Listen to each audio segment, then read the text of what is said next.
Okay, good morning, ma'am. Today we're going to, oh no, it's not ma'am, it's the class. Okay, good morning. Today we're going to be doing the explanation on what NoSQL is.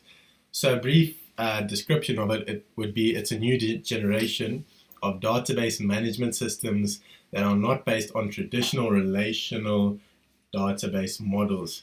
And if we go into more detail about it, the name NoSQL is actually quite unfortunate to be given to a broad array of non-relational database technologies that have been developed to address the challenges represented by big data. The name was chosen actually in the beginning as a Twitter hashtag to simplify coordinating a meeting of developers to discuss ideas about the non-relational database technologies that were being developed by big organizations like Google, Amazon, and Facebook here to deal with these enormous amounts of data.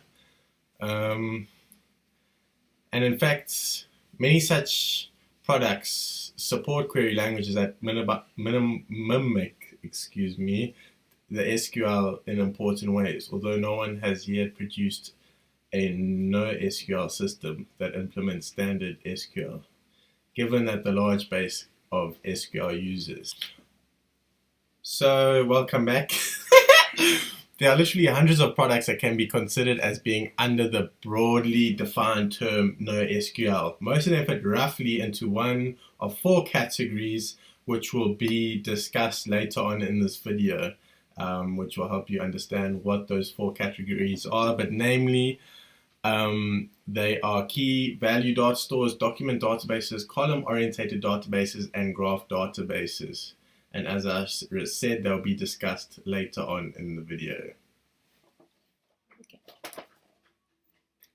So the first type of NoSQL database we will be looking at is the no key value database. This is a NoSQL type database that stores data as a collection of key value pairs in which the value of the component is intelligible to the database management system. The key acts as an identifier for the value. The value can be in text, image form, or an XML document.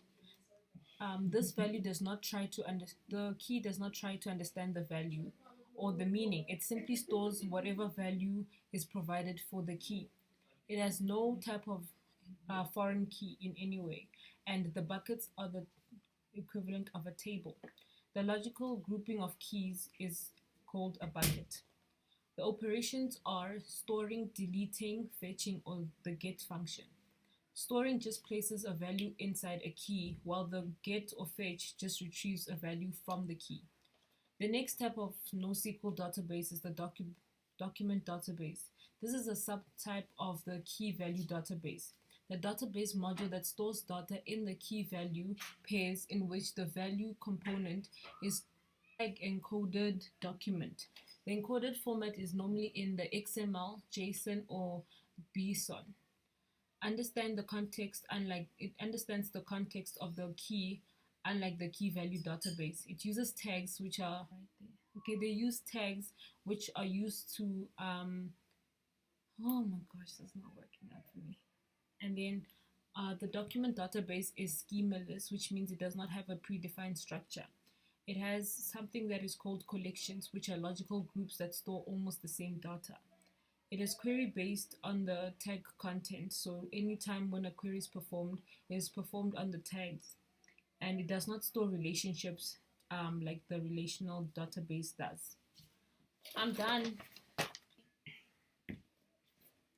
So, a column family database is a NoSQL database model that organizes data into key value pairs in which the value component is composed of a set of columns that vary by row. A super column in a column family database is a column that is composed of a group of other related columns. A column family in a family database, a column family database is a collection of columns or supercolumns related to a collection of rows.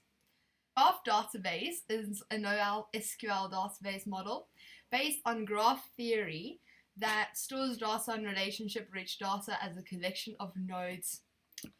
and edges. A node. In a graph database, the representation of a single entity instance, that's a node.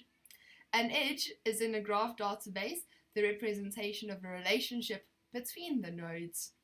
Properties in a graph database is the attributes or characteristics of a node or edge that are of interest to the users. A traversal is a query in a graph database. Aggregate aware is a data model that organizes data around a central entity based on the way the data will be used. Aggregate ignorant is a data model that does not organize data around a central entity based on the anticipated usage of the data.